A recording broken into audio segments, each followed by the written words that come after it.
ਤੁਰਨ ਸੈਨੋਜ਼ੇ ਤੋਂ, ਗੁਰਦੀਪ ਸਿੰਘ ਬਿਰਦੀ ਕਲੋਵਿਸ ਤੋਂ, ਸਤਨਾਮ ਸਿੰਘ ਸ਼ੇਰਗਿੱਲ ਸੈਲਮਾ ਤੋਂ, ਸੁਖਵਿੰਦਰ ਸਿੰਘ ਤੇ ਜਸਵੀਰ ਕੌਰ ਫਰੀਮਾਨ ਤੋਂ, ਜਰਨੈਲ ਸਿੰਘ ਲਿਨਵੁੱਡ ਤੋਂ, ਰਣਬੀਰ ਸਿੰਘ ਰਾਣਾ ਬੇਕਰਸਫੀਲਡ ਤੋਂ, ਜਗਤਾਰ ਸਿੰਘ ਆਨੰਦਪੁਰੀ ਫਰੀਮਾਨ ਤੋਂ, ਮਨਜੀਤ ਸਿੰਘ ਦਵਾਨਾ ਜੀ ਫਰੈਜ਼ਨੋ ਤੋਂ ਅਤੇ ਬਲਰਾਜ ਕੌਰ ਸਹੋਤਾ ਸੈਲਮਾ ਤੋਂ। ਇਹ ਸਪਾਂਸਰਾਂ ਦਾ ਬਹੁਤ ਬਹੁਤ ਧੰਨਵਾਦ ਕਰਦੇ ਹਾਂ ਅਤੇ ਹੁਣ ਅਸੀਂ ਸਵਾਗਤ ਕਰਦੇ ਹਾਂ ਬਲਤੇਜ ਪੰਨੂ ਜੀ ਨੂੰ। ਕੈਨੇਡਾ ਇਹਨਾਂ ਦਿਨਾਂ ਦੇ ਵਿੱਚ ਕੁਛ ਦਿਨ ਮੇਰੇ ਇੱਥੇ ਪਰਿਵਾਰ ਦੇ ਵਿੱਚ ਕੁਛ ਸਮਾਗਮ ਨੇ ਜੀ, ਉਹਨਾਂ ਕਰਕੇ ਇੱਥੇ ਜਿਹੜਾ ਜੀ ਰਹੂੰਗਾ, ਪਰ ਕੋਸ਼ਿਸ਼ ਕਰੂੰਗਾ ਜੀ ਤੇ ਤੁਹਾਡੇ ਨਾਲ ਜਿਹੜਾ ਜੀ ਪੰਜਾਬੀ ਰੇਡੀਓ USA ਦੇ ਨਾਲ ਜੁੜਿਆ ਰਹਾਂ ਜੀ। ਸੋ ਅੱਜ ਨੇੜੇ ਆਲੇ ਦੁਆਲੇ ਦੇ ਉੱਤੇ ਕੁਛ ਜਿਹੜੀ ਜੀ ਝਾਤ ਮਾਰਦੇ ਆ ਜੀ।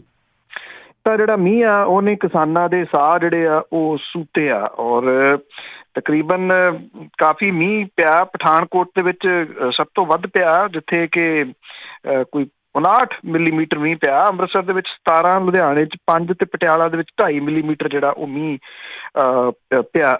ਮੰਡੀਆਂ ਦੇ ਵਿੱਚ ਵੀ ਜਿਹੜਾ ਉਹ ਭਰ ਗਿਆ ਪਾਣੀ, ਤੇ ਉਹਦੇ ਨਾਲ ਜਿਹੜੀ ਨੁਕਸਾਨ ਆ ਜਿਹੜਾ ਉਹ ਕਾਫੀ ਹੋਇਆ। ਔਰ ਜਿਹੜੀ ਝੋਨੇ ਦੀ ਕੁਝ ਥਾਵਾਂ ਦੇ ਉੱਤੇ ਜਿਹੜਾ ਗੇਤਾ ਝੋਨਾ ਸੀ ਉਹਦੀ ਕਟਾਈ ਸ਼ੁਰੂ ਹੋ ਗਈ ਸੀ, ਉਹ ਰੁਕ ਗਈ। ਕਿੰਨੇ ਦਿਨ ਦੁਬਾਰਾ ਜਿਹੜੇ ਜੀ ਉਹ ਲੱਗਦੇ ਕੰਬਾਈਨ ਚੱਲਣ ਨੂੰ, ਇਹਦੇ ਵਾਸਤੇ ਇੰਤਜ਼ਾਰ ਜਿਹੜਾ ਜੀ ਉਹ ਕਰਨਾ ਪਊਗਾ। ਮੌਸਮ ਵਿਭਾਗ ਕਹਿੰਦਾ ਕਿ ਅਗਲੇ 1-2 ਦਿਨ ਜਿਹੜਾ ਅਜੇ ਹੋਰ ਮੀਂਹ ਕਣੀ ਵਾਲਾ ਮੌਸਮ ਜਿਹੜਾ ਉਹ ਬਣਿਆ ਰਹਿ ਸਕਦਾ। ਮਾਫ ਕਰਨਾ ਜੀ। ਇਸ ਵੇਲੇ ਪੰਜਾਬ ਦੇ ਵਿੱਚ ਜਿਹੜਾ ਮੁੱਦਾ ਸਭ ਤੋਂ ਵੱਧ ਭਖ ਗਿਆ ਹੋਇਆ ਉਹ ਹੈ ਬੰਦੀ ਸਿੰਘਾਂ ਦੀ ਰਿਹਾਈ। ਪਹਿਲਾਂ ਤੁਹਾਨੂੰ ਯਾਦ ਹੋਣਾ ਗੁਰਬਖਸ਼ ਸਿੰਘ ਨੇ ਭੁੱਖ ਹੜਤਾਲ ਰੱਖੀ ਸੀ ਗੁਰਦੁਆਰਾ ਅੰਬ ਸਾਹਿਬ। ਉਹ ਜਿਹੜੀ ਭੁੱਖ ਹੜਤਾਲ ਸੀ ਬਿਨਾਂ ਕੁਛ ਹਾਸਲ ਕੀਤਿਆਂ ਖਤਮ ਹੋ ਗਈ। ਗੁਰਬਖਸ਼ ਸਿੰਘ ਨੇ ਦੂਜੀ ਵਾਰੀ ਫੇਰ ਜਿਹੜੀ ਸੀ ਉਹ ਹਰਿਆਣੇ ਦੇ ਵਿੱਚ ਭੁੱਖ ਹੜਤਾਲ ਜਿਹੜੀ ਉਹ ਰੱਖ ਲਈ। ਨਿਕਲਿਆ ਉਹਦੇ ਵਿੱਚੋਂ ਵੀ ਕੱਖ ਨਹੀਂ। ਗੁਰਬਖਸ਼ ਸਿੰਘ ਉਦੋਂ ਵੀ ਜਿਹੜੇ ਸੀ ਉਹ ਜਿਹੜਾ ਸੀਗਾ ਇਸ ਹੜਤਾਲ ਨੂੰ ਚੁੱਪ ਕੀਤਿਆਂ ਜਿਹੜਾ ਉਹ ਬੰਦ ਕਰ ਗਏ। ਹਾਲਾਂਕਿ ਬਾਅਦ ਦੇ ਵਿੱਚ ਗੁਰਬਖਸ਼ ਸਿੰਘ ਹੋਰਾਂ ਦਾ ਜਿਹੜਾ ਸੀਗਾ ਜੀ ਉਹ ਅੰਤ ਬੜਾ ਅਜੀਬੋ ਗਰੀਬ ਹੋਇਆ। ਉਹਨਾਂ ਨੇ ਸੁਸਾਈਡ ਜਿਹੜਾ ਸੀ ਉਹ ਕਰ ਲਿਆ, ਟੈਂਕੀ ਤੋਂ ਛਾਲ ਮਾਰ ਗਏ ਸਨ। ਪਰ ਇਸ ਭੁੱਖ ਹੜਤਾਲ ਕਰਕੇ ਨਹੀਂ, ਕਾਰਨ ਕੋਈ ਹੋਰ ਜਿਹੜਾ ਜੀ ਉਹ ਦੱਸੇ ਜਾਂਦੇ ਨੇ। ਸੂਰਤ ਸਿੰਘ ਨੇ ਵੀ ਜਿਹੜੀ ਸੀ ਜੀ ਉਹ ਭੁੱਖ ਹੜਤਾਲ ਰੱਖੀ, ਕਿਸੇ ਨੂੰ ਕੁਛ ਨਹੀਂ ਪੁੱਛਿਆ ਜੀ। ਪਰ ਹੁਣ ਬਦਲੇ ਹੋਏ ਹਾਲਾਤਾਂ ਦੇ ਵਿੱਚ, ਕਿਉਂਕਿ ਬਦਲੇ ਹੋਏ ਹਾਲਾਤਾਂ ਦੇ ਵਿੱਚ ਮੈਂ ਤਾਂ ਕਰਕੇ ਕਹਿ ਰਿਹਾ ਕਿ ਭਾਰਤੀ ਜਨਤਾ ਪਾਰਟੀ ਜਿਹੜੀ ਆ ਜੀ ਉਹ ਇਸ ਗੱਲ ਦੀ ਪੂਰੀ ਕੋਸ਼ਿਸ਼ ਕਰ ਰਹੀ ਆ ਕਿ ਉਹਨੇ ਇੱਥੇ ਆਜ਼ਾਦਾਨਾ ਤੌਰ ਦੇ ਉੱਤੇ ਪੰਜਾਬ ਦੇ ਵਿੱਚ ਜਿਹੜਾ ਜੀ ਉਹ ਆਪਣੇ ਆਪ ਨੂੰ ਸਟੈਬਲਿਸ਼ ਕਰਨ ਦੇ ਉਹ ਯਤਨਾਂ ਦੇ ਵਿੱਚ ਹੈ। ਜੇ ਪਿਛਲੇ ਦਿਨਾਂ ਦੇ ਵਿੱਚ ਤੁਸੀਂ ਦੇਖਿਆ ਵੀ ਹਰਿਆਣੇ ਦੇ ਵਿੱਚ ਜਦੋਂ ਅਕਾਲੀ ਦਲ 30 ਸੀਟਾਂ ਮੰਗਦਾ ਸੀ ਤਾਂ ਭਾਰਤੀ ਜਨਤਾ ਪਾਰਟੀ ਨੇ ਉਹਨੂੰ ਠੇਂਗਾ ਵਿਖਾਤਾ। ਇਹ ਆਖਿਆ 2 ਸੀਟਾਂ ਲੈਣੀਆਂ ਤੇ ਲੈ ਲਓ, ਨਹੀਂ ਤਾਂ ਚੱਲਦੇ ਬਣੋ। ਅਕਾਲੀ ਦਲ ਵਾਲੇ ਜਿਹੜੇ ਆ ਉਹ ਜਨ ਨਾਇਕ ਜਨਤਾ ਪਾਰਟੀ ਜਿਹੜੀ ਚੌਟਾਲਾ ਪਰਿਵਾਰ ਦੀ ਹੈ ਪਾਰਟੀ, ਜਿਹੜੀ ਇਨੈਲੋ ਸੀ ਉਹਦੇ ਚੋਂ ਪਾਟ ਕੇ ਅੱਧਾ ਹਿੱਸਾ ਬਣੀ ਆ, ਉਹਦੇ ਨਾਲ ਕੋਈ ਸਮਝੌਤਾ ਵਗੈਰਾ ਜਿਹੜਾ ਜੀ ਉਹ ਕਰਦਾ ਫਿਰਦਾ। ਤੋ ਇਹ ਅਕਾਲੀ ਦਲ ਦੇ ਵਾਸਤੇ ਵੀ ਜਿਹੜਾ ਜੀ ਉਹ ਝਟਕਾ ਕਿਹਾ ਜਾ ਸਕਦਾ ਆ। ਇਹ ਜਿਹੜੀ ਬੰਦੀ ਸਿੰਘਾਂ ਦੀ ਰਿਹਾਈ ਆ, ਹਾਲਾਂਕਿ ਅਜੇ ਨਾਮ ਸਪਸ਼ਟ ਰੂਪ ਦੇ ਵਿੱਚ ਸਾਹਮਣੇ ਨਹੀਂ ਆ ਰਹੇ ਕਿਹੜੇ 8 ਜਾਂ ਜਿਹੜੇ ਨਾਮ ਨੇ ਜਿਨ੍ਹਾਂ ਨੂੰ ਰਿਹਾ ਕੀਤਾ ਜਾਊਗਾ।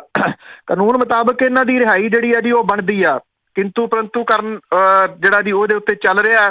ਕਿੰਤੂ ਪਰੰਤੂ ਕਰਨ ਵਾਲੇ ਕੁਝ ਚੀਜ਼ਾਂ ਜਿਹੜੀਆਂ ਜੀ ਉਹ ਭੁੱਲਦੇ ਆ। ਜਦੋਂ ਕਿਸੇ ਨੂੰ ਜਿਹੜੀ ਅਦਾਲਤ ਨੇ ਸਜ਼ਾ ਦਿੱਤੀ ਆ, ਜਦੋਂ ਉਹ ਪੂਰੀ ਹੋ ਜਾਂਦੀ ਆ, ਉਹਦੀ ਰਿਹਾਈ ਜਿਹੜੀ ਜੀ ਕਾਨੂੰਨ ਮੁਤਾਬਕ ਉਹ ਲੈ ਸਕਦਾ। ਪਰ ਇਹ ਕਾਨੂੰਨ ਵਗੈਰਾ ਜਿਹੜੀ ਜੀ ਉਹਦੀ ਪਰਵਾਹ ਕੀਤੇ ਤੋਂ ਬਿਨਾਂ 28 29 ਸਾਲ ਹੋ ਗਏ ਇਹਨਾਂ ਨੂੰ ਉਮਰ ਕੈਦ ਜਿਹੜੀ ਜੀ ਉਹ ਭੁਗਤਦੇ ਆ।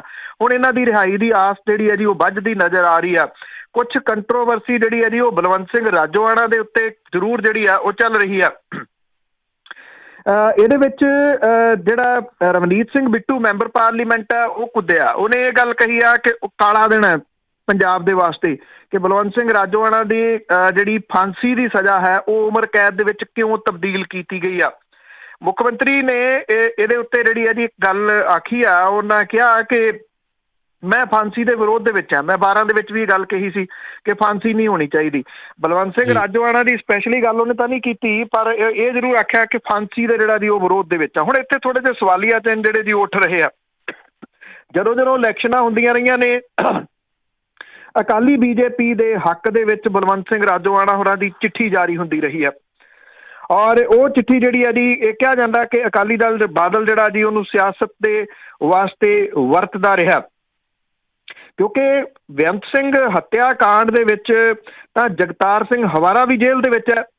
ਫਿਰ ਪਿਕ ਐਂਡ ਚੂਜ਼ ਜਿਹੜਾ ਜੀ ਉਹ ਕਿਉਂ ਕੀਤਾ ਗਿਆ, ਇਹਨੂੰ ਲੈ ਕੇ ਕੁਝ ਕੰਟਰੋਵਰਸੀ ਜਿਹੜੀ ਆ ਉਹ ਚੱਲ ਰਹੀ ਆ। ਰਵਨੀਤ ਸਿੰਘ ਬਿੱਟੂ ਦਾ ਜਿਹੜਾ ਸਟੈਂਡ ਹੈ ਉਹ ਪਤਾ ਨਹੀਂ ਕਾਨੂੰਨ ਤੋਂ ਉੱਪਰ ਹੈ ਜਾਂ ਖੁਦ ਨੂੰ ਕਾਨੂੰਨ ਤੋਂ ਉੱਪਰ ਜਿਹੜਾ ਜੀ ਉਹ ਸਮਝਦਾ ਹੈ, ਜਿਹਦੇ ਕਰਕੇ ਉਹ ਇਹਦਾ ਜਿਹੜਾ ਵਿਰੋਧ ਕਰ ਰਿਹਾ। ਗ੍ਰਹਿ ਮੰਤਰਾਲੇ ਦੇ ਹੱਥ ਹੁੰਦਾ ਇਹ ਜਿਹੜਾ ਜੀ ਉਹ ਕੀਤਾ ਜਾ ਸਕਦਾ। ਹੁਣ ਸਵਾਲੀਆ ਚਿੰਨ੍ਹ ਕੁਝ ਇਹ ਵੀ ਲੱਗਣੇ ਸ਼ੁਰੂ ਹੋ ਗਏ ਕਿ ਕੀ ਭਾਰਤੀ ਜਨਤਾ ਪਾਰਟੀ ਸਿੱਖਾਂ ਦੇ ਅੰਦਰ ਪੈਂਠ ਬਣਾਉਣ ਦੇ ਵਾਸਤੇ ਕਾਲੀ ਸੂਚੀ ਤੋਂ ਬਾਅਦ ਇਹ ਸਟੈਪ ਜਿਹੜਾ ਜੀ ਉਹ ਚੁੱਕਣ ਜਾ ਰਹੀ ਹੈ। ਇਹ ਇਸ ਵੇਲੇ ਚਰਚਾ ਦਾ ਵਿਸ਼ਾ ਪੰਜਾਬ ਦੇ ਵਿੱਚ ਸਭ ਤੋਂ ਜ਼ਿਆਦਾ ਬਣਿਆ ਪਿਆ ਜੀ। ਜੇ ਅਗਲੀ ਗੱਲ ਜਿਹੜੀ ਜੀ ਉਹ ਕਰੀਏ ਤਾਂ ਇਹ ਕਿਹਾ ਜਾ ਸਕਦਾ ਹੈ ਕਿ ਜਿਹੜਾ ਆਪਣੇ ਪਾਕਿਸਤਾਨ ਹੈ ਉਹ ਕੋਸ਼ਿਸ਼ ਕਰ ਰਿਹਾ ਕਿ ਜਿਹੜੇ ਡਾਕਟਰ ਮਨਮੋਹਨ ਸਿੰਘ ਹੋਰਾਂ ਨੂੰ ਸੱਦਿਆ ਜਾਵੇ ਇੱਥੇ, ਜਿਹੜਾ ਉਹਨੇ ਉਦਘਾਟਨ ਜਿਹੜਾ ਕਰਨਾ ਉਸ ਕਰਤਾਰਪੁਰ ਕੋਰੀਡੋਰ ਦਾ। ਇਹ ਗੱਲ ਵੱਡੇ ਪੱਧਰ ਦੇ ਉੱਤੇ ਜਦੋਂ ਖਬਰ ਦੇ ਰੂਪ ਦੇ ਵਿੱਚ ਸਾਹਮਣੇ ਆਈ ਤਾਂ ਜਿਹੜਾ ਸੀ ਚਰਚਾ ਹੋਣਾ ਸ਼ੁਰੂ ਹੋ ਗਿਆ ਕਿ ਪਾਕਿਸਤਾਨ ਜਿਹੜਾ ਉਹ ਪ੍ਰਧਾਨ ਮੰਤਰੀ ਨਰਿੰਦਰ ਮੋਦੀ ਹੋਰਾਂ ਨੂੰ ਸੱਦਾ ਨਹੀਂ ਦੇਊਗਾ ਕਰਤਾਰਪੁਰ ਲਾਂਘੇ ਦੇ ਉਦਘਾਟਨ ਦੇ ਵਾਸਤੇ, ਸਗੋਂ ਉਹ ਸਾਬਕਾ ਪ੍ਰਧਾਨ ਮੰਤਰੀ ਡਾਕਟਰਾਂ ਨੂੰ ਸੱਦਾ ਜਿਹੜਾ ਦੇ ਸਕਦਾ। ਇਹਦੇ ਨਾਲ ਉਹ ਇੱਕ ਵੱਡਾ ਪੈਂਤੜਾ ਖੇਡ ਸਕਦਾ। ਪਰ ਭਾਰਤ ਦੇ ਸਾਬਕਾ ਪ੍ਰਧਾਨ ਮੰਤਰੀ ਡਾਕਟਰ ਮਨਮੋਹਨ ਸਿੰਘ ਹੋਰਾਂ ਨੇ ਜਿਹੜਾ ਜੀ ਇਹ ਗੱਲ ਕਹੀ ਹੈ ਕਿ ਭਾਰਤ ਵਾਸੀਆਂ ਦੇ ਵਿੱਚ ਵੰਡੀਆਂ ਪਾਉਣ ਦੀ ਜਿਹੜੀ ਹੈ ਜੀ ਇਹ ਸਾਜ਼ਿਸ਼ ਹੈ। ਡਾਕਟਰ ਮਨਮੋਹਨ ਸਿੰਘ ਹੋਰਾਂ ਨੇ ਪਾਕਿਸਤਾਨ ਦਾ ਸੱਦਾ ਪੱਤਰ ਮਿਲਣ ਤੋਂ ਪਹਿਲਾਂ ਹੀ ਰੱਦ ਜਿਹੜਾ ਜੀ ਉਹ ਕਰ ਦਿੱਤਾ। ਔਰ ਇਹਦੇ ਨਾਲ ਜਿਹੜੀਆਂ ਪਾਕਿਸਤਾਨ ਦੀਆਂ ਕੋਸ਼ਿਸ਼ਾਂ ਸੀਗੀਆਂ ਉਹਨੂੰ ਜਿਹੜਾ ਜੀ ਝਟਕਾ ਲੱਗਿਆ, ਕਿਉਂਕਿ ਇਹ ਕਿਹਾ ਗਿਆ ਸੀਗਾ ਕਿ ਪਾਕਿਸਤਾਨ ਜਿਹੜਾ ਸਾਬਕਾ ਪ੍ਰਧਾਨ ਮੰਤਰੀ ਡਾਕਟਰ ਮਨਮੋਹਨ ਸਿੰਘ ਹੋਰਾਂ ਨੂੰ ਸੱਦਾ ਪੱਤਰ ਜਿਹੜਾ ਜੀ ਉਹ ਛੇਤੀ ਭੇਜੂਗਾ। ਪਾਕਿਸਤਾਨ ਦੇ ਵਿਦੇਸ਼ ਮੰਤਰੀ ਸ਼ਾਹ ਮਹਿਮੂਦ ਕੁਰੈਸ਼ੀ ਨੇ ਕਿਹਾ ਸੀਗਾ ਕਿ ਅਸੀਂ ਭਾਰਤ ਦੇ ਸਾਬਕਾ ਪ੍ਰਧਾਨ ਮੰਤਰੀ ਡਾਕਟਰ ਮਨਮੋਹਨ ਸਿੰਘ ਹੋਰਾਂ ਨੂੰ ਕਰਤਾਰਪੁਰ ਸਾਹਿਬ ਲਾਂਘੇ ਦੇ ਉਦਘਾਟਨ ਦੇ ਵਾਸਤੇ ਸਮਾਰੋਹ ਦੇ ਵਾਸਤੇ ਚਿੱਠੀ ਭੇਜਾਂਗੇ। ਉਹਨਾਂ ਨੇ ਕਿਹਾ ਸੀ ਕਿ ਉਹ ਸਿੱਖ ਭਾਈਚਾਰੇ ਦੀ ਨੁਮਾਇੰਦਗੀ ਕਰਦੇ ਆ। 1947 ਦੀ ਵੰਡ ਤੋਂ ਪਹਿਲਾਂ ਡਾਕਟਰ ਸਾਹਿਬ ਦਾ ਜਿਹੜਾ ਪਰਿਵਾਰ ਹੈ ਉਹ ਵੀ ਜਿਹੜਾ ਜੀ ਪਾਕਿਸਤਾਨ ਦੇ ਵਿੱਚ ਹੀ ਰਹਿੰਦਾ ਸੀਗਾ। ਪਾਕਿਸਤਾਨ ਤੋਂ ਇਹ ਆਏ ਹੋਏ ਜਿਹੜਾ ਜੀ ਉਹ ਪਰਿਵਾਰ ਸੀਗਾ। ਉਹਨਾਂ ਨੂੰ ਬੜਾ ਰਿਗਾਰਡ ਮਿਲਿਆ ਸੀਗਾ ਜਦੋਂ ਉਹ ਪਾਕਿਸਤਾਨ ਦੇ ਦੌਰੇ ਦੇ ਉੱਤੇ ਜਿਹੜਾ ਜੀ ਉਹ ਗਏ ਸੀਗੇ। ਪਰ ਇਹ ਮਾਮਲਾ ਜਿਹੜਾ ਸੀਗਾ ਜੀ ਵਧਣ ਫੁੱਲਣ ਤੋਂ ਪਹਿਲਾਂ ਹੀ ਜਿਹੜਾ ਸੀਗਾ ਜੀ ਉਹ ਡਾਕਟਰ ਮਨਮੋਹਨ ਸਿੰਘ ਉਹਨਾਂ ਦੇ ਇੱਕ ਬਿਆਨ ਦੇ ਨਾਲ ਠੰਡਾ ਜਿਹੜਾ ਜੀ ਉਹ ਪੈ ਗਿਆ। ਉਹਨਾਂ ਨੇ ਕਹਿ ਦਿੱਤਾ ਕਿ ਉਹ ਸੱਦਾ ਪੱਤਰ ਸਵੀਕਾਰ ਨਹੀਂ ਕਰਨਗੇ ਜੀ। ਭਾਰਤੀ ਜਨਤਾ ਪਾਰਟੀ ਨੇ ਜਿਹੜਾ ਹਰਿਆਣੇ ਦੇ ਵਿੱਚ ਆਪਣੀ ਲਿਸਟ ਜਿਹੜੀ ਜਾਰੀ ਕੀਤੀ ਆ, ਉਹਨੇ 90 ਦੇ ਵਿੱਚੋਂ 78 ਸੀਟਾਂ ਦੇ ਉੱਤੇ ਆਪਣੇ ਉਮੀਦਵਾਰਾਂ ਦਾ ਐਲਾਨ ਜਿਹੜਾ ਜੀ ਉਹ ਕਰ ਦਿੱਤਾ। ਇਸ ਲਿਸਟ ਦੇ ਵਿੱਚ ਇਨੈਲੋ ਛੱਡ ਕੇ ਆਏ ਜਿਹੜੇ MLA ਨੇ ਉਹਨਾਂ ਨੂੰ ਵੀ ਟਿਕਟਾਂ ਜਿਹੜੀਆਂ ਜੀ ਉਹ ਦਿੱਤੀਆਂ ਗਈਆਂ ਨੇ। ਪਰ ਇਹਦੀ ਇੱਕ ਅਹਿਮ ਗੱਲ ਇਹ ਆ ਕਿ ਭਾਰਤੀ ਜਨਤਾ ਪਾਰਟੀ ਨੇ ਖਿਡਾਰੀਆਂ ਨੂੰ ਚੰਗੀ ਜਿਹੜੀ ਦੀ ਉਹ ਤਗੜੀ ਜਗ੍ਹਾ ਇਸ ਲਿਸਟ ਦੇ ਵਿੱਚ ਦਿੱਤੀ ਆ। ਪਿਛਲੇ ਦਿਨੀ ਭਾਰਤੀ ਜਨਤਾ ਪਾਰਟੀ ਦੇ ਵਿੱਚ ਸ਼ਾਮਲ ਹੋਏ ਓਲੰਪਿਕ ਤਗਮਾ ਜੇਤੂ ਯੋਗੇਸ਼ਵਰ ਦੱਤ, ਭਾਰਤੀ ਹਾਕੀ ਟੀਮ ਦੇ ਸਾਬਕਾ ਕਪਤਾਨ ਸੰਦੀਪ ਸਿੰਘ ਤੇ ਵਿਸ਼ਵ ਪ੍ਰਸਿੱਧ ਜਿਹੜੀ ਭਲਵਾਨ ਬਬੀਤਾ ਫੋਗਾਟ ਜਿਹਨਾਂ ਦੀ ਫਿਲਮ ਬਣੀ ਸੀ ਉਹਨੂੰ ਵੀ ਆਪਣਾ ਉਮੀਦਵਾਰ ਐਲਾਨ ਦਿੱਤਾ। 21 ਅਕਤੂਬਰ ਨੂੰ ਵੋਟਾਂ ਜਿਹੜੀਆਂ ਜੀ ਉਹ ਪੈਣੀਆਂ ਨੇ। ਯੋਗੇਸ਼ਵਰ ਦੱਤ ਹਰਿਆਣੇ ਦੇ ਬੜੌਂਦਾ ਵਿਧਾਨ ਸਭਾ ਹਲਕੇ ਤੋਂ ਚੋਣ ਲੜਨਗੇ। ਸੰਦੀਪ ਸਿੰਘ ਨੂੰ ਪੇਹੋਵਾ ਵਿਧਾਨ ਸਭਾ ਹਲਕੇ ਤੋਂ ਟਿਕਟ ਦਿੱਤੀ ਗਈ ਆ। ਪੇਹੋਵਾ ਪੰਜਾਬੀਆਂ ਦੇ ਔਰ ਸਿੱਖ ਭਾਈਚਾਰੇ ਦੀ ਬਹੁ ਗਿਣਤੀ ਵਸੋਂ ਵਾਲਾ ਜਿਹੜਾ ਜੀ ਇਹ ਜਿਹੜਾ ਕਸਬਾ ਹੈ, ਪ੍ਰਸਿੱਧ ਜਿਹੜਾ ਉਹ ਕਸਬਾ। ਸੰਦੀਪ ਸਿੰਘ ਇੱਥੋਂ ਜਿਹੜਾ ਜੀ ਭਾਰਤੀ ਜਨਤਾ ਪਾਰਟੀ ਦੇ ਵੱਲੋਂ ਚੋਣ ਲੜੂਗਾ। ਔਰ ਇਹਦੇ ਨਾਲ ਨਾਲ ਹਰਿਆਣਾ ਪੁਲਿਸ ਦੀ ਨੌਕਰੀ ਛੱਡ ਕੇ ਭਾਰਤੀ ਜਨਤਾ ਪਾਰਟੀ ਦੇ ਵਿੱਚ ਸ਼ਾਮਲ ਹੋਣ ਵਾਲੀ ਜਿਹੜੀ ਭਲਵਾਨ ਬਬੀਤਾ ਫੋਗਾਟ ਹੈ ਉਹ ਦਾਦਰੀ ਵਿਧਾਨ ਸਭਾ ਸੀਟ ਦੇ ਉੱਤੇ ਆਪਣੀ ਕਿਸਮਤ ਭਾਰਤੀ ਜਨਤਾ ਪਾਰਟੀ ਦੇ ਉਮੀਦਵਾਰ ਵਜੋਂ ਜਿਹੜਾ ਜੀ ਉਹ ਅਜਮਾਊਗੀ। ਹਰਿਆਣਾ ਵਿਧਾਨ ਸਭਾ ਚੋਣਾਂ 2019 ਦੇ ਵਿੱਚ ਮੌਜੂਦਾ ਮੁੱਖ ਮੰਤਰੀ ਮਨੋਹਰ ਲਾਲ ਖੱਟੜ ਕਰਨਾਲ ਤੋਂ ਚੋਣ ਲੜੂਗੇ। ਹਰਿਆਣਾ ਵਿਧਾਨ ਸਭਾ ਚੋਣਾਂ 2014 ਦੀ ਜੇ ਗੱਲ ਕਰੀਏ ਤਾਂ ਪਿਹੋਵਾ ਤੋਂ ਇੰਡੀਅਨ ਨੈਸ਼ਨਲ ਲੋਕ ਦਲ ਇਨੈਲੋ ਦੇ ਉਮੀਦਵਾਰ ਜਿਹੜਾ JS ਸੰਧੂ ਸੀਗਾ ਉਹਨੇ ਚੋਣ ਜਿੱਤੀ ਸੀਗੀ। ਦਾਦਰੀ ਤੋਂ ਇਨੈਲੋ ਉਮੀਦਵਾਰ ਰਾਜਦੀਪ ਤੇ ਬੜੌਦਾ ਤੋਂ ਕਾਂਗਰਸ ਦੇ ਸ਼੍ਰੀ ਕ੍ਰਿਸ਼ਨ ਹੁੱਡਾ ਨੇ ਚੋਣ ਜਿਹੜੀ ਜਿੱਤੀ ਸੀਗੀ।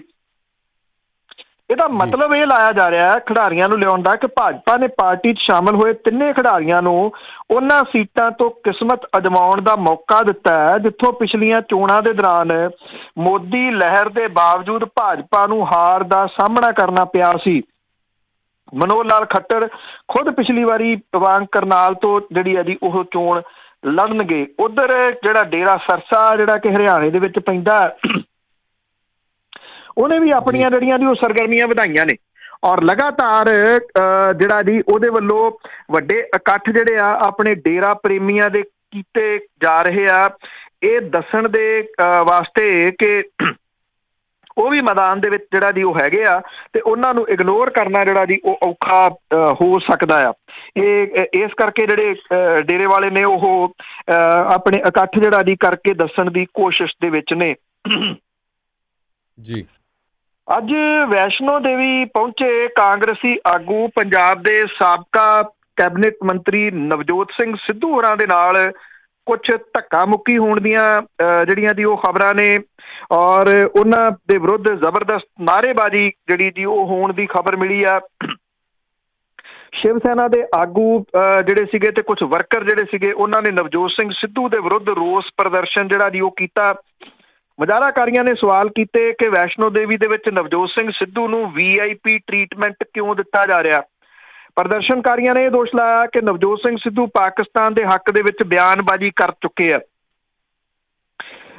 ਜਦੋਂ ਕਰਤਾਰਪੁਰ ਲਾਂਘੇ ਦੀ ਗੱਲ ਹੋਈ ਸੀ ਤਾਂ ਉਦੋਂ ਜਿਹੜਾ ਜੀ ਸਿਆਸਤ ਦੇ ਵਿੱਚ ਇੱਥੇ ਭੁਚਾਲ ਆ ਗਿਆ ਸੀਗਾ ਕਿ ਨਵਜੋਤ ਸਿੰਘ ਸਿੱਧੂ ਹੋਰਾਂ ਨੇ ਫੌਜ ਦੇ ਮੁਖੀ ਜਿਹੜੇ ਬਾਜਵਾ ਸੀ ਉਹਨਾਂ ਦੇ ਨਾਲ ਜੱਫੀ ਪਾਈ ਸੀਗੀ ਔਰ ਇਹ ਜਿਹੜੀ ਕੰਟਰੋਵਰਸੀ ਸੀ ਕਾਫੀ ਜ਼ਿਆਦਾ ਜਿਹੜੀ ਦੀ ਉਹ ਚੱਲਦੀ ਰਹੀ।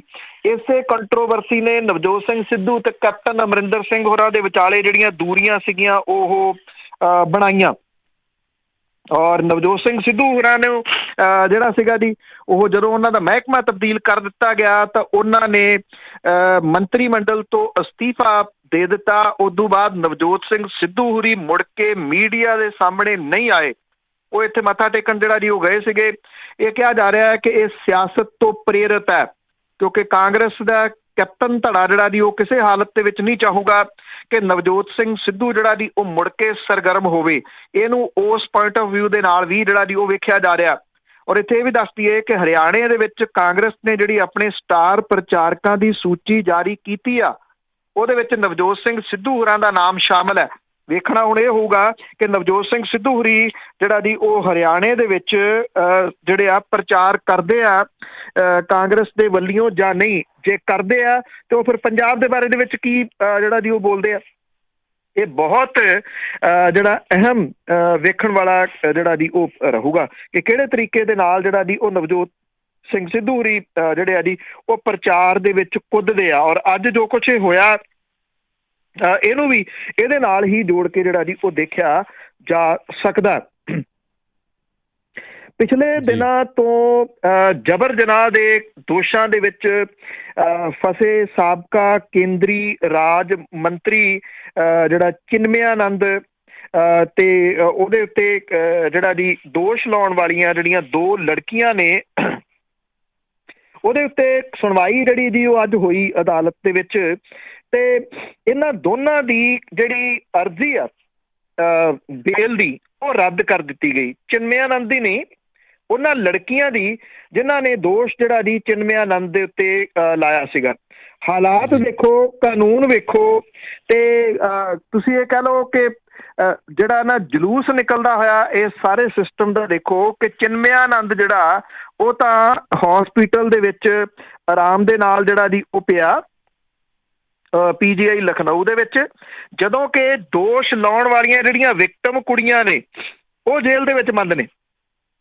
ਜਿਹੜੇ ਚੀਫ ਜਿਹੜੇ ਜੁਡੀਸ਼ੀਅਲ ਮੈਜਿਸਟਰੇਟ ਨੇ ਉਹਨਾਂ ਦੇ ਦੋਨਾਂ ਦੀ ਅਰਜ਼ੀ ਜਿਹੜੀ ਦੀ ਉਹ ਖਾਰਜ ਕਰ ਦਿੱਤੀ। ਜਿਹੜੀਆਂ ਇਹ ਸੀਗੀਆਂ ਵਿਦਿਆਰਥਣਾਂ ਉਹਨਾਂ ਦਾ ਵਕੀਲ ਜਿਹੜਾ ਉਹ ਕਹਿੰਦਾ ਕਿ ਉਹਨਾਂ ਦੀ ਜ਼ਮਾਨਤ ਦੇ ਵਾਸਤੇ 26 ਤਰੀਕ ਨੂੰ ਜਿਹੜਾ ਸੀਗਾ ਕੋਰਟ ਦੇ ਵਿੱਚ ਉਹਨਾਂ ਨੇ ਐਪਲੀਕੇਸ਼ਨ ਲਾਈ ਸੀਗੀ, ਜਿਹਨੂੰ ਟਰਾਂਸਫਰ ਜਿਹੜਾ ਦੀ ਉਹ ਕਰ ਦਿੱਤਾ ਗਿਆ ਸੀਗਾ। ਇਹਦੀ 30 ਤਰੀਕ ਜਿਹੜੀ ਦੀ ਉਹ ਮੁਕਰਰ ਕੀਤੀ ਸੀਗੀ। 23 ਅਗਸਤ ਨੂੰ ਇੱਕ ਜਿਹੜੀ ਕੁੜੀ ਸੀ ਉਹ ਹੋਸਟਲ ਤੋਂ ਲਾਪਤਾ ਹੋ ਗਈ ਸੀ। 24 ਅਗਸਤ ਨੂੰ ਇੱਕ ਵੀਡੀਓ ਸਾਹਮਣੇ ਆਇਆ, ਉਹਨੇ ਆਪਣੇ ਅਗਵਾ ਤੇ ਜਿਹੜਾ ਸੀਗਾ ਜਬਰ ਜਨਾਹ ਦਾ ਦੋਸ਼ ਲਾਇਆ। 25 ਤਰੀਕ ਨੂੰ ਇਸ ਕੁੜੀ ਦੇ ਪਿਓ ਨੇ ਚਿਨਮਯਾਨੰਦ ਦੇ ਉੱਤੇ ਉਹਨੂੰ ਅਗਵਾ ਕਰਨ ਤੇ ਧਮਕੀ ਦੇਣ ਦਾ ਮਾਮਲਾ ਦਰਜ ਕਰਾਉਣ ਦੇ ਵਾਸਤੇ ਪੁਲਿਸ ਦੇ ਕੋਲੇ ਸ਼ਿਕਾਇਤ ਜਿਹੜੀ ਜੀ ਉਹ ਕੀਤੀ ਔਰ ਇਹ ਕਿਹਾ ਕਿ ਚਿਨਮਯਾਨੰਦ ਦੇ ਵਕੀਲ ਨੇ ਇੱਕ ਜਿਹੜਾ ਸੀਗਾ 5 ਕਰੋੜ ਰੁਪਏ ਦੀ ਫਰੌਤੀ ਮੰਗਣ ਦੀ ਜਿਹੜੀ ਸੀ ਉਹ ਰਿਪੋਰਟ ਦਰਜ ਕਰਾਈ ਚਿਨਮਯਾਨੰਦ ਦੇ ਵਕੀਲ ਨੇ। 30 ਅਗਸਤ ਨੂੰ ਜਿਹੜੀ ਕੁੜੀ ਸੀਗੀ ਉਹਦੇ ਇੱਕ ਦੋਸਤ ਦੇ ਨਾਲ ਪੁਲਿਸ ਨੇ ਇਹਨੂੰ ਰਾਜਸਥਾਨ ਤੋਂ ਬਰਾਮਦ ਕਰ ਲਿਆ। ਉਸ ਦਿਨ ਤੋਂ ਇਹ ਜਿਹੜੀ ਕੁੜੀ ਸੀਗੀ ਇਹਨੂੰ ਸੁਪਰੀਮ ਕੋਰਟ ਦੇ ਵਿੱਚ ਪੇਸ਼ ਕੀਤਾ ਗਿਆ। 12 ਸਤੰਬਰ ਨੂੰ SIT ਨੇ ਚਿਨਮਯਾਨੰਦ ਤੋਂ 7 ਘੰਟੇ ਪੁੱਛਗਿੱਛ ਕੀਤੀ। 20 ਨੂੰ SIT ਨੇ ਉਹਨੂੰ ਉਹਦੇ ਆਸ਼ਰਮ ਤੋਂ ਗ੍ਰਿਫਤਾਰ ਕੀਤਾ, ਜਦੋਂ ਕਿ 25 ਸਤੰਬਰ ਨੂੰ SIT ਨੇ ਜਿਹੜੀਆਂ ਦੋਨੋਂ ਕੁੜੀਆਂ ਸੀਗੀਆਂ ਉਹਨਾਂ ਨੂੰ ਗ੍ਰਿਫਤਾਰ ਜਿਹੜਾ ਸੀਗਾ ਜੀ ਉਹ ਕਰ ਲਿਆ ਕਿ ਇਹਨਾਂ ਨੇ ਫਰੌਤੀ ਜਿਹੜੀ ਹੈ ਜੀ ਉਹ ਮੰਗੀ ਆ। ਇਹ ਮਹਿਜ਼ ਡਰਾਉਣ ਦੀ ਖਾਤਰ ਕੁੜੀਆਂ ਨੂੰ ਜਿਹੜਾ ਜੀ ਉਹ ਕੀਤਾ ਗਿਆ।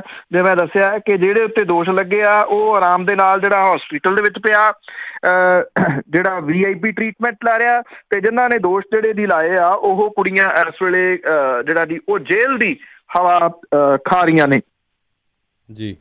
ਇੱਕ ਹੋਰ ਜਿਹੜਾ ਰਾਜਨੀਤਿਕ ਵਿਅਕਤੀ ਆਈਐਨਐਕਸ ਮੀਡੀਆ ਦੇ ਨਾਲ ਭ੍ਰਿਸ਼ਟਾਚਾਰ ਦੇ ਮਾਮਲਿਆਂ ਦੇ ਨਾਲ ਜੁੜੇ ਦਿੱਲੀ ਦੀ ਹਾਈ ਕੋਰਟ ਨੇ ਸਾਬਕਾ ਵਿੱਤ ਮੰਤਰੀ P ਚਿਦੰਬਰਮ ਦੀ ਜ਼ਮਾਨਤ ਅਰਜ਼ੀ ਜਿਹੜੀ ਹੈ ਜੀ ਉਹ ਖਾਰਜ ਕਰ ਦਿੱਤੀ ਆ। ਕਾਂਗਰਸੀ ਨੇਤਾ P ਚਿਦੰਬਰਮ ਹਾਲ ਦੀ ਘੜੀ ਤਿਹਾੜ ਜੇਲ੍ਹ ਦੇ ਵਿੱਚ ਹੀ ਜਿਹੜਾ ਜੀ ਉਹ ਰਹਿਣਗੇ। ਪਹਿਲਾਂ 19 ਸਤੰਬਰ ਨੂੰ ਵਿਸ਼ੇਸ਼ ਅਦਾਲਤ ਨੇ ਉਹਦੀ ਜੁਡੀਸ਼ੀਅਲ ਕਸਟਡੀ ਜਿਹੜੀ ਉਹ ਵਧਾ ਦਿੱਤੀ ਸੀ ਔਰ 3 ਅਕਤੂਬਰ ਤੱਕ ਉਹ ਜਿਹੜਾ ਜੀ ਤਿਹਾੜ ਜੇਲ੍ਹ ਦੇ ਵਿੱਚ ਰਹਿਣਗੇ।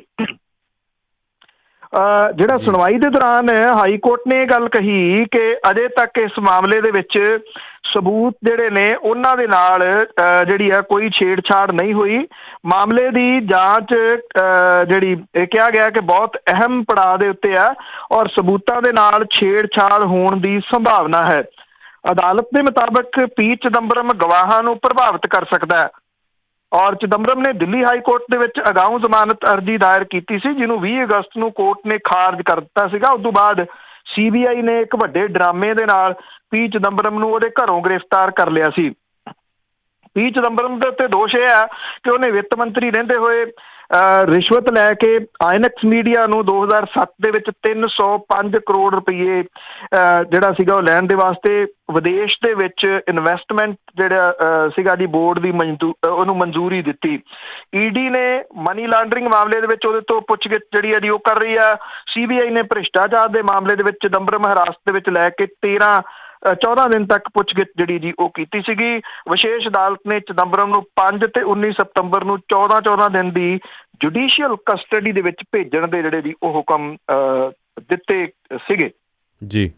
ਸੋ ਦੇਖਦੇ ਹਾਂ ਹੁਣ ਜਿਹੜਾ ਅਗਲਾ ਰੁਖ ਹੈ ਜੀ ਉਹ ਚਿਦੰਬਰਮ ਦੇ ਵਕੀਲ ਜਿਹੜੇ ਆ ਉਹ ਬਿਨਾਂ ਕਿਸੇ ਸ਼ੱਕ ਦੇ ਕਰਨਗੇ ਜੀ ਸੁਪਰੀਮ ਕੋਰਟ ਦਾ, ਔਰ ਸੁਪਰੀਮ ਕੋਰਟ ਤੋਂ ਉਹਨਾਂ ਨੂੰ ਖੈਰ ਪੈਂਦੀ ਆ ਜਾਂ ਨਹੀਂ ਇਹ ਆਉਂਦੇ ਦਿਨ ਜਿਹੜੇ ਜੀ ਉਹ ਦੱਸਣਗੇ। ਸੋ ਅੱਜ ਇਹਨਾਂ ਹੀ ਦੁਬਾਰਾ ਤੁਹਾਡੇ ਨਾਲ ਜਿਹੜੀ ਹੈ ਜੀ ਉਹ ਮੁਲਾਕਾਤ ਕੱਲ ਨੂੰ ਫੇਰ ਹੋਊਗੀ। ਬਹੁਤ ਧੰਨਵਾਦ ਦਿਲਪ੍ਰੀਤ। ਸਤਿ ਸ਼੍ਰੀ ਅਕਾਲ। ਸਤਿ ਸ਼੍ਰੀ ਅਕਾਲ। ਬਹੁਤ ਬਹੁਤ ਧੰਨਵਾਦ ਬਲਤੇਜ ਪੰਨੂ ਜੀ। ਜੀ ਇਸ ਸਨ ਬਲਤੇਜ ਪੰਨੂ ਜੀ। ਅੱਜ ਦੇ ਪ੍ਰੋਗਰਾਮ ਖਬਰ ਤੇ ਨਜ਼ਰ ਜੀ, ਅਤੇ ਇੱਦਾਂ ਹੀ ਅਸੀਂ ਇਜਾਜ਼ਤ ਲੈਂਦੇ ਹਾਂ। ਕੱਲ੍ਹ ਨੂੰ ਮਿਲਦੇ ਹਾਂ। ਮੇਰੇ ਵੱਲੋਂ ਸਾਰੇ ਸਰੋਤਿਆਂ ਨੂੰ ਪਿਆਰ ਭਰੀ ਅਤੇ ਨਿੱਘੀ ਸਤਿ ਸ਼੍ਰੀ ਅਕਾਲ।